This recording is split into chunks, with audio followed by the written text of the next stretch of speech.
One of my favorite subjects is attention. I'm probably on the spectrum of almost like extremely extroverted and not very self-conscious. And I do know, and even with the scary hair. And I know a few people, not a lot, that are super duper introverted, right?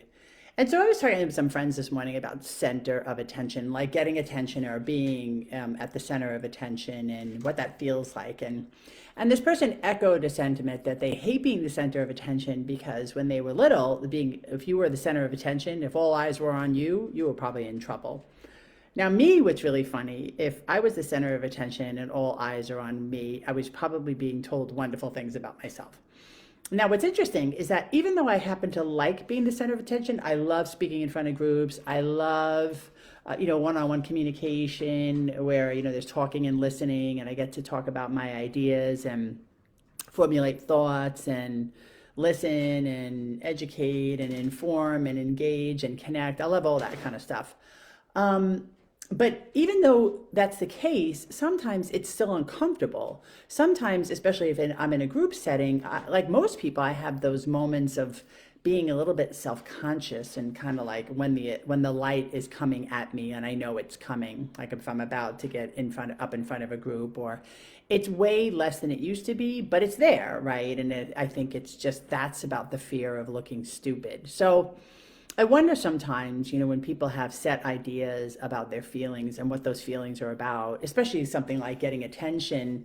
I wonder how much of like the perception of what that's about actually creates some feelings or what it's about, i.e., like this person that was talking and me both feel uncomfortable before we're about to speak.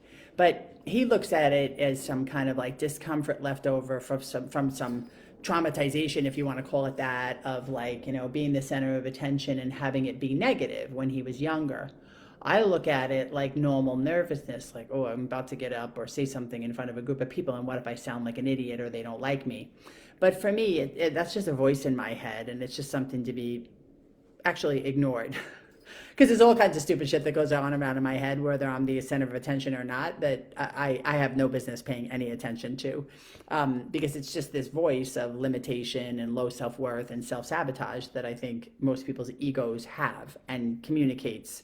The only difference is that some people's egos communicate those things frequently and they believe them, and other people's egos communicate them less frequently and they don't believe them. And that's what makes the difference in terms of like what I end up doing and how I end up feeling once those thoughts start in my head.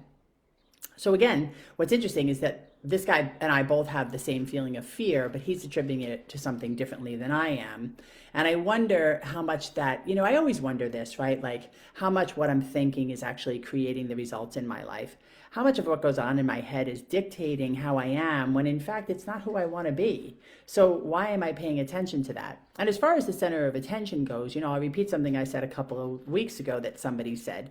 The only time I should be the center of attention is when I'm using my skills and gifts to help other people. Other than that, it's ego driven. Other than that, it's just me being me and trying to like get attention from some place of lack, right? And it's hard to discern that because, like, for example, I get on here every day for 5 minutes. I mean, I'm not always in the best, most fulfilled, like self-confident mood. And maybe sometimes I just sound like a vapid asshole because I don't know what the fuck I'm saying and I'm just trying to say stuff to fill time and space.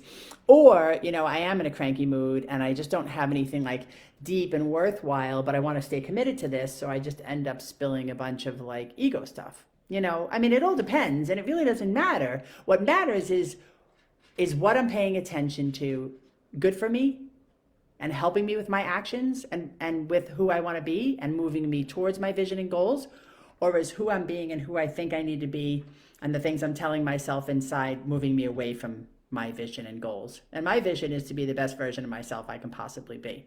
I'm going to screw it up. I'm going to make mistakes. I'm going to veer off the path. I'm going to be human. Not everybody's going to like me, but it's all okay because it's just like I'm just doing what I'm doing and trying to just be myself. I mean, that's the key here.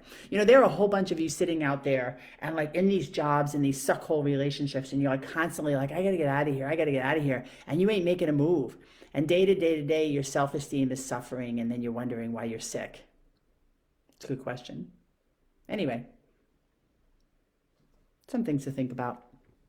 And if you want to act on that, you can always give me a holler, send me a message, send me an email at nicole@nicoledevlin.com, because life should be better than that. Life should be more than that.